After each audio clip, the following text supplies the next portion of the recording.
Listen. So very quickly what we'll do is we'll revise what we did last time towards the end of the lecture, and then we'll continue with the remaining part. So in the last 10 minutes of the last lecture we had introduced a stack. Now what is a stack?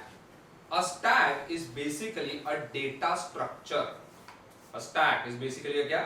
Data structure. Now in very simple words, a data structure is a collection of elements. A data structure is a collection of elements. जैसे तुम्हारे C में SPA में एक array था, so an array is actually a data structure, a collection of elements. But an array is a static data structure. Static का मतलब the size of the array does not increase during the execution of the program. Whereas in this particular syllabus, all the data structures which we are studying are dynamic data structures. What data structures?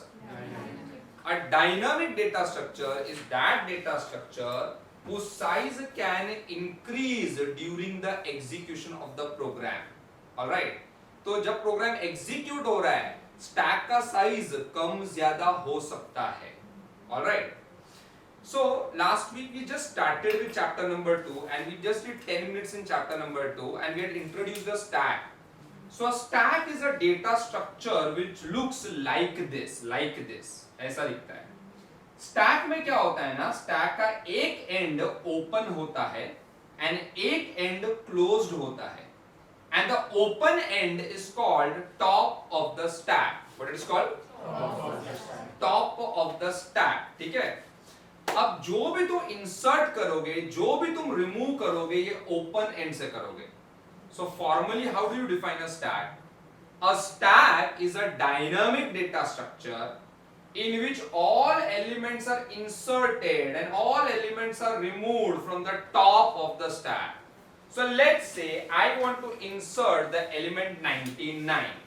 So what I will do, from the top of the stack I will insert 99. तो ऐसा top से मैंने डाला 99. समझो I want to insert one more element 44. तो मैं ऐसा top से डालूंगा 44. So now who is the topmost element? 44. Now one more element, समझो 11. Who is the topmost element? 11. Now let's say I want to remove an element. So when I remove the element, again I will always remove the topmost element. So which element will I remove? 11. So top से ऐसा हाथ डाल के I'll remove 11 ऐसा. Now who is the topmost element? 44. So ऐसा top से हाथ डाल के I will remove 44 ऐसा. So all the insertions, all the deletions are done at one end called the top of the stack.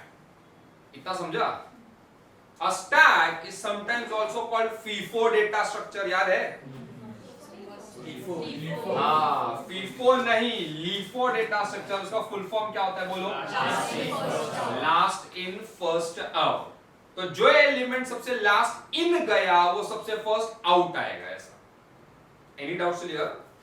A stack of plates on the table, a stack of books on the table is the example of a stack. Any doubts? So now we'll start the program. पहले एक heading दो, लिखो. Representing a stack in C. चलो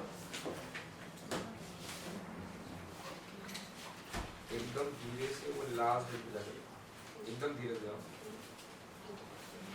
Representing a stack in C or stack implementation.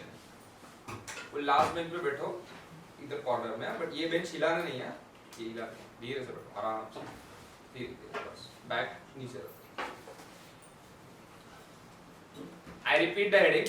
Representing a stack in C or stack implementation.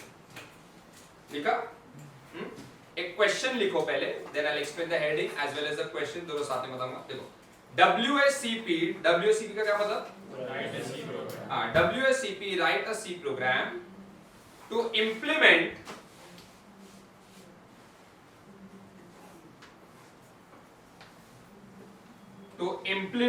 इधर देखो ADT stack लिखो using arrays.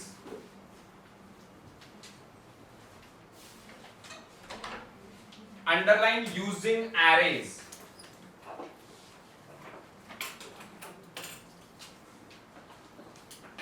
And bracket में लिखो स्टैक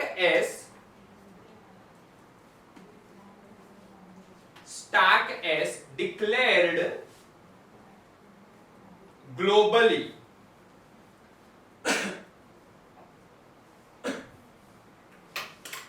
ठीक है, सुनो अभी हेडिंग पढ़ो एक साथ जोर से, कोर्स में पढ़ो। क्या हेडिंग है?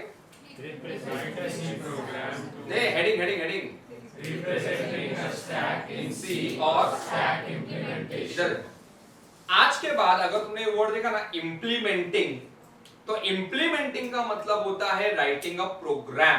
क्या मतलब होता है? Writing a program. हाँ, तो basically what you are going to do now, you are going to write a program in C to create a stack. तो इम्प्लीमेंटिंग बोलो, रिप्रेजेंटिंग बोलो, उसका मतलब होता है राइटिंग अ प्रोग्राम। अच्छा, अब क्वेश्चन पढ़ते हैं। वो क्या बोल रहा है? Write a C program two, बोलो क्या? Implement ADT stack using arrays. Stop. Implement का क्या मतलब? Writing a program. हाँ, तो you are going to write a program in C language. हाँ, to implement whom? ADT stack. Stop. ADT का full form क्या है बोलो? Abstract data type. शायद तुमको याद होगा लास्ट वीक हमने पढ़ा था abstract data type is another name for user defined data type. याद आ रहा है? Yes, sir. तो क्या होगा ना कि ये प्रोग्राम में ना हम एक स्ट्रक्चर यूज करने वाले हैं, एंड जब भी तुम कोई स्ट्रक्चर यूज करते हो ना स्ट्रक्चर, तो फिर वो जो तुम बनाते हो ना स्ट्रक्चर यूज करके, उसको बोलते हैं एडीटी, एब्स्ट्रैक्ट डेटा टाइप। ये लास्ट वीक हमने पढ़ा था। So nothing difficult about it ADT. खाली याद रखो आज के बाद किसी भी प्रोग्राम में if you are using a structure, then whatever you are creating using that structure is called an ADT. So that's why we say ADT stack, क्योंकि हम structure use करने वाले हैं। अच्छा, अब important वो है जो तुमने underline किया है, write a C program to implement ADT stack। आगे बोलो। अब ध्यान से सुनो, be very very very very attentive। सुनो, अब क्या है ना कि C लैंग्वेज का अपना खुद का स्टैक नहीं है। C language does not have a built-in stack. So we are going to create a stack by writing a program in C language using arrays. Using arrays का क्या मतलब है? तो उसका मतलब ऐसा है, सुनो। In this program, अब मैं एक स्टेटमेंट बोलूंगा, एकदम ध्यान से सुनना। In this program, an array will behave as if it is a stack. खत्म। क्या बोला मैंने? An यानी वो रहेगा कि एरे ही, बट वो ऐसे बिहेव करेगा जैसे वो क्या है? स्टैक है। ऐसा समझा? अच्छा, by the way a stack is a data structure. Every data structure stores elements. थोड़ा तुमको याद होगा तो याद करो, an array also stores elements. बराबर? तो हम इधर क्या करने वाले हैं, एक एरे यूज करेंगे जो एलिमेंट्स को स्टोर करेगा, बट वो एरे ना ऐसे बिहेव करेगा जैसे वो क्या है? स्टैक है। So all this time I was explaining you the question. अच्छा, अभी उधर पैरेंथेसिस में राउंड ब्रैकेट्स में क्या लिखा है बोलो? Stack is declared globally. अब उसका क्या मतलब है ना, वो 2 मिनट में तुमको समझ में आएगा, 2 मिनट में। बट और टाइम बीइंग इतना समझ लो कि जो पैरेंथेसिस में दिया है ना stack is declared globally, this is going to make your life simple. If your college teacher uses this particular technique, then things will be simple in your college in chapter number 2. By the way, today we are going to do one program in 3 ways. One program in 3 ways. So the first way is this thing what you wrote in parentheses. अब till the end of the lecture जो हम 3 programme करेंगे ना, उसमें question same रहेगा। Write a C program to implement ADT stack using arrays. But हम वो कितने तरीके से करेंगे? 3 ways. Okay, some college teachers will use the first technique, some will use the second technique, and the third technique mostly nobody uses, but still we'll do that. इतना समझा? ठीक है, अब इधर देखो। Now when we start the program, we'll start with hash include stdio.h, followed by hash include conio.h. जहां भी मैंने ऐसा लाइन ड्रॉ किया है ना, यानी वहां एक स्टेटमेंट है, but that statement is not so important, इसलिए मैंने लिखा नहीं है। तो ये स्टेटमेंट है हैश इंक्लूड क्या? conio.h, CONIO, conio.h, followed by hash defined stack size, followed by hash defined stack size 5. अब शायद तुमको याद होगा सी लैंग्वेज में ना you had studied something called symbolic constant, याद है? ठीक है, नहीं याद है जाने दो। हैश डिफाइन करके कुछ याद है? जब तुम हैश डिफाइन लिखते हो ना तो तुम एक कांस्टेंट क्रिएट करते हो, वो कांस्टेंट का नाम है स्टैक साइज। क्या नाम है? Stack size. और उसको तुमने वैल्यू क्या दिया है? 5। 5। तो basically stack size is equal to 5, simple. उसके बाद you have started with a structure stack जिसमें दो मेंबर्स है, दो हाँ। If you are present in the last lecture revise करके आए हो, रीड करके आए हो तो थोड़ा तुमको इजी लगेगा। So struct stack has two members, पहले मेंबर का नाम wrong, top, very good. Speak like a programmer, not like a layman. तो पहले मेंबर का नाम क्या है और दूसरे का नाम? But an items is not a normal member, it is itself an array. Array of how many elements? 5, because stack size is 5. So look at my hand. Items is an array, square bracket in the array of 5 elements of data type int. अच्छा, एक simple question. अच्छा, पहले एक बात बताता हूँ फिर question पूछूंगा। अभी बस 2 मिनट पहले पता है मैंने ऐसा बोला था, in this program a dash will behave as if it is a dash, बराबर? तो it is this array which will behave as if it is a stack. अब ये एरे का डेटा टाइप क्या है? तो इसका मतलब ये प्रोग्राम में जो स्टैक होगा ना, इट विल स्टोर इंटीजर्स, क्योंकि एरे इंटीजर है, समझा? ठीक है, तो इधर हम एक बाद में कमेंट लिखेंगे assuming the stack stores integers, बराबर? अच्छा, now we are going to write a statement which will make your life simple। और parenthesis में क्या है पढ़ो? अच्छा, आगे बढ़ने से पहले एक बात बोलो, ये जो इधर से इधर तुमको दिखता है ना, इधर से इधर, इसको बोलते हैं स्ट्रक्चर स्पेसिफिकेशन। क्या बोलते हैं इसको? Structure specification. When the compiler comes across this structure specification, it will allocate how much memory? 0। याद करो, इतना देख के ना कंपाइलर मेमोरी एलोकेशन नहीं करता है, ध्यान दो। मेमोरी का allocation is done when the compiler comes across structure variable declaration. What it comes across? Structure variable declaration. जो अब मैं रेड कलर में लिखूंगा, so I will write over here struct stack s, struct stack s. Now this is the structure variable declaration. Which variable did I create? Which variable did I create? S of data type struct stack. Struct stack is a user defined data type. It is an ADT, बराबर? अभी ध्यान से सुनो, ये जो variable s है, क्या ये किसी फंक्शन के अंदर डिक्लेयर्ड है? नहीं ना। तो ये जो वेरिएबल s है ना, अब ये कहलाएगा ग्लोबल वेरिएबल। कौन सा variable? And because it is a global variable, your life is going to become simple. Anyway, थोड़ी देर के बाद हम इधर भी एक कमेंट लिखेंगे, okay, which will say creating a stack. Comment क्या है इधर? Creating a stack. हाँ, so this statement creates a stack. And again, we will write one more very important comment over here, which we'll discuss right now. सुनो, अब एक बात बताओ, अगर s global variable है, तो do we need to pass it to a function? No. Can all the functions access s? Yes. Can they modify s? Yes. The modifications will be temporary or permanent? Permanent. हाँ, तो वो हम ऐसा comment इधर लिखेंगे सब, ठीक है? कि we don't need to pass s, modification will be permanent. Any doubts here? ठीक है, अब एक सिंपल क्वेश्चन का आंसर दो। Execution of the program start from where?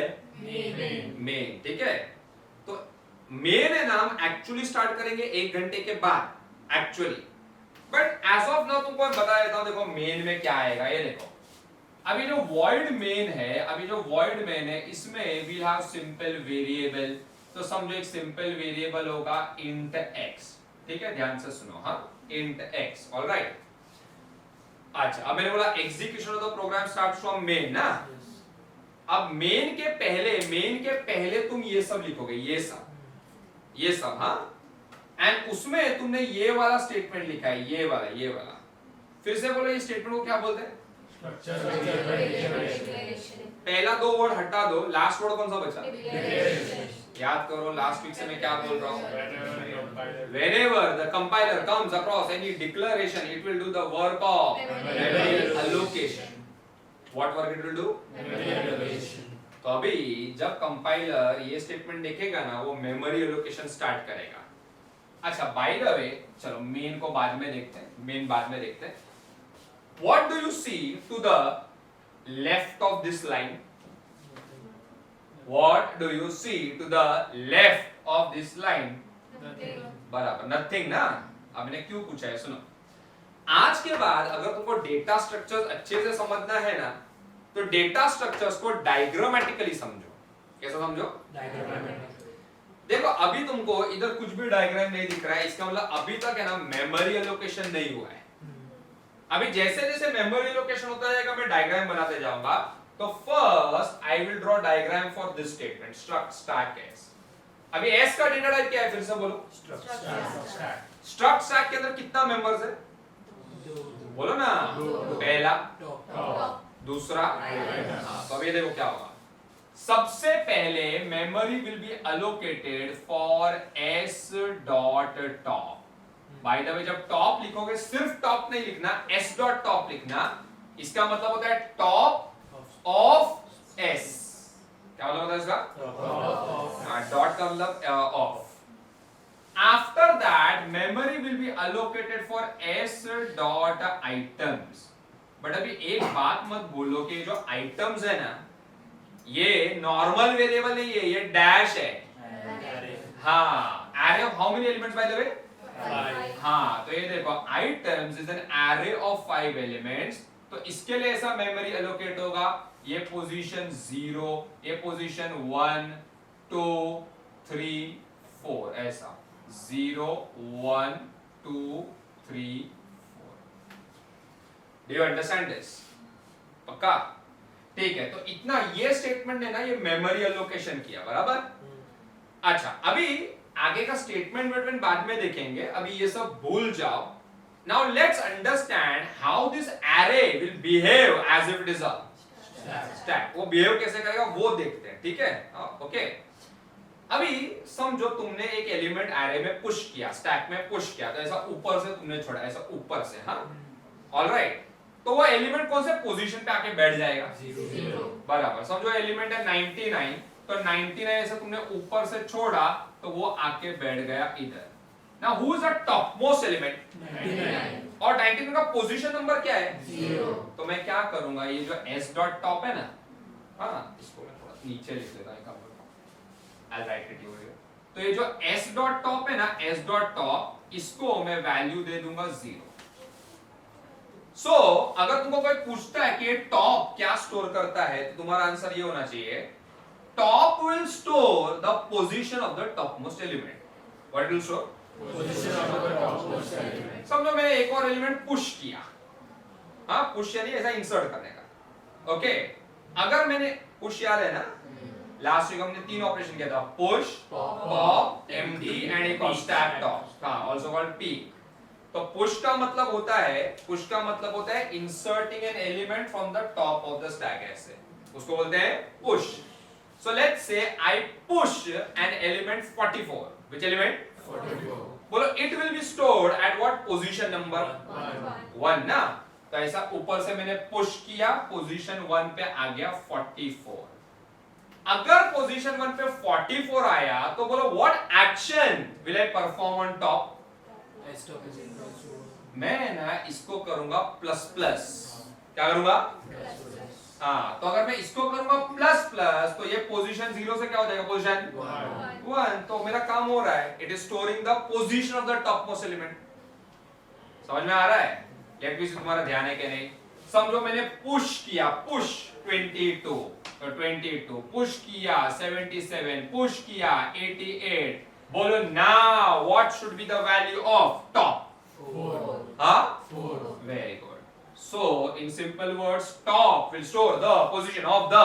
Topmost element. Any doubts till here? Sure? पक्का? अभी सुनो, समझो मेरे को पॉप करना है. Those who were absent last time, popping the stack means removing the topmost element of the stack. Popping the stack means क्या? तो जब मैं स्टैक को पॉप करूंगा कौन सा एलिमेंट बाहर आएगा? So who is the new topmost element? उसका पोजीशन क्या है? तो what action will I perform on top? Decrement. तो ये देखो, ये पॉप हुआ, टॉप डिक्रीमेंट हुआ, वो हो गया 3. अभी ध्यान दो, something important is coming up. समझो मैंने 77 को पॉप किया, टॉप का वैल्यू फटाफट. समझो मैंने 22 को पॉप किया, टॉप का वैल्यू. समझो मैंने 44 को पॉप किया, टॉप का वैल्यू. Be attentive. समझो मैंने 99 को पॉप किया, टॉप का वैल्यू. Empty. अभी ध्यान से सुनो, बी अटेंटिव. सुनो, तुमको आंसर करना चाहिए था. अभी समझो ध्यान से सुनो, ये स्टैक एम्प्टी हो गया. हाँ, बट टॉप का वैल्यू मैंने 0 ही रखा. तो ये लॉजिकली करेक्ट है कि रॉन्ग है? चलो use your common sense. Stack actually empty है, बट टॉप को मैंने 0 रखा है. 0, तो ऐसा करना करेक्ट है कि रॉन्ग है? अरे रॉन्ग है. क्यों रॉन्ग है बताओ? अगर टॉप का वैल्यू 0 है तो इसका मतलब हुआ there is an element at position 0. बराबर ना? तो actually things are simpler than what you are thinking. तुमको वही करना चाहिए था जो तुम कर रहे थे. -1. जब मैंने ये लास्ट एलिमेंट को पॉप किया ना, तो तुमको फिर से टॉप को माइनस करना चाहिए था. तो वो क्या हो जाएगा? So that brings us to a very important conclusion. What conclusion? If the stack is empty, top is equal to -1. Yeah, vice versa. If top is equal to -1, it means that the stack is empty. Yes. तो जब हम void main start करेंगे, void main में पहला statement ये होगा, s dot top equal to -1. ये समझा? Any doubts here? ठीक है. नाउ आगे जाएंगे, बट उसके पहले एक काम करो. ये है hash include conio dot h. ये line. Now you copy everything till here. ये सेमीकोलन है ना, यहाँ तक कॉपी. ये सेमीकोलन. स्टार्ट.